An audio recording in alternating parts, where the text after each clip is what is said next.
This is our devotional Walking with Jesus, in which we're looking at characteristics of Jesus and seeing how we ourselves can develop them in our lives today. Our jobs as Christians is to become more like Jesus. That is more loving, more caring, right? More graceful, merciful, and all the other characteristics. And one of them today is becoming more peaceful. Throughout the Old Testament, there are these characteristics that are assigned to the coming Messiah, which is Jesus. And one of them we find in Isaiah 9:6. It says this: For to us a child is born, to us a son is given, and the government shall be on his shoulder, and his name shall be called the Wonderful Counselor, Mighty God, Everlasting Father, and Prince of Peace. Something that is important to notice here is that the title Prince of Peace is not just given to him because it's his characteristic, but it's who he is. In other words, Jesus is the embodiment of peace.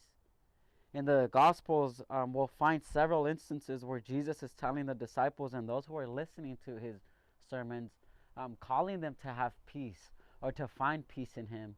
That's freedom from anxiety, freedom from worry, freedom from stress. It's to completely confide in God. And in Matthew 6, verses 25 through 34, we find this. God says, "Therefore I tell you, do not be anxious about your life, what you will eat or what you will drink, nor about your body, what you will put on. Is not life more than food, and the body more than clothing?" He'll repeat the phrase, "do not be anxious," 3 times in these next couple of verses. And what he's trying to get the disciples and the crowd listening to him to understand is that through every situation, through every problem, through everything that we're going to go through in this life, we can have peace in God. For our life is more than our troubles, and God is not defined by our troubles, nor defined by our problems. Right? He's defined by what He has done. And throughout the history of the world, throughout the history of the Bible, we have seen God transcend problems, transcend worry, transcend anxiety, and give those who are seeking Him peace. In Philippians 4, the Apostle Paul, he is calling the church of Philippi to cast their worries onto God. And he says that when we do so, when we bring them forth to prayer to God, we can have peace. I don't know what may be troubling you today, but I do know that we have a God who listens.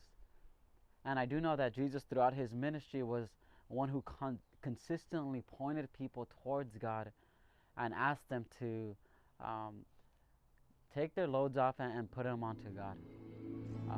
That is, to take their troubles and place them before God and have peace in Him. You and I can have peace today if we follow God.